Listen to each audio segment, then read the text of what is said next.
welcome to the Wolfchase Toyota Insider on the Memphis Tiger Network. I'm Jeff Brightwell alongside Ryan Hamill with women's tennis at the University of Memphis, and Coach, you're in a kind of a scary time. You've come back from break. The team has come back and getting ready for some matches this weekend. But first of all, how did everyone come back from break when you saw them the first time? I guess everyone at this level knows they got to maintain their conditioning and try to find some matches there. Yeah, we've been pleased with what we've seen so far. We had a couple girls that were trying to recover from some injuries, so they took a little bit of time off and didn't hit as many balls as some of the other ones did. But then we had quite a few who trained hard and continued to work on their game and come back and have been real sharp. So we're pleased with what we've seen so far, but time will tell when we play UT Chattanooga. That is a big bonus. We always talk about do they maintain their conditioning, but as you mentioned, if you got a few tweaks here or there, that break sometime is good for recovery. Yeah, it's great. I mean, they had about 6 weeks off, really. So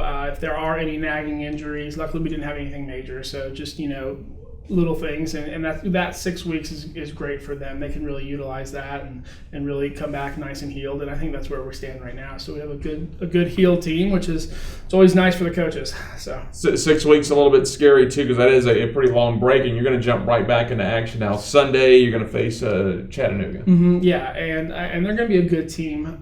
We haven't faced them before, but they've got a good girl from Memphis here in town, and so they're going to be a good team. But I feel that we're going to be prepared. We've had a good couple days of practice. I think we'll continue to have a good week.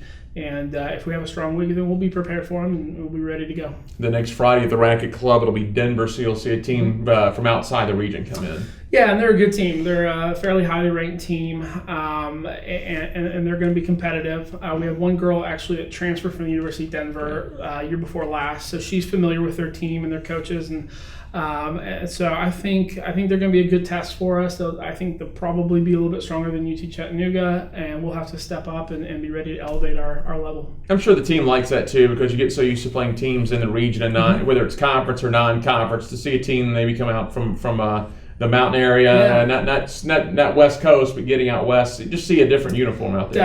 Definitely, and it's going to be a little different for them. Up in Denver they play at elevation, so they come down here. It's a little different challenge for them, but I'm sure they're accustomed to it. And but yeah, I mean we do play a lot of regional teams, and just so to see an unfamiliar face will be fun. So, Coach, talk about the spring in general. What are the goals of this team, and what's the potential of this team? Well, I think one of our goals is to try to win conference. So I think we've positioned ourselves to have a decent chance at that, I should say. So I'm excited where we're at. I think we have a lot of depth on our team. We have 3 new girls on our team that really we're fairly strong from the middle to the lineup to the end, and so I feel like with that, we put ourselves in a good position to have a strong spring and hopefully compete for a conference tournament. Well, the best thing is once you get to those championships, you guys, the men and the women, are hosting the American this year. The Racket Club gives you a little bit of a home court advantage, and if you get high enough seeding in that thing, whether you win it or not, if you can get in there and win a couple matches, you never know if an at-large would be looming. Definitely. And to have it here at home is fantastic. Girls get to sleep in their own beds at night, play on their home courts where they're used to it. And so it'll feel just like a home match. And I think that'll take off some of the pressure of the conference tournament, so to speak. And so I think with that being said, that gives us just a little bit of an advantage over some other teams, and with where we stand, I think in the conference, I think we've got a good shot. So I'm excited about our possibility. Sounds good, Coach. Give best of luck this Sunday against Chattanooga. Appreciate it. That is Ryan Hammond, and I'm Jeff Brightwell for the Wolfchase Toyota Insider on the Memphis Tiger Network.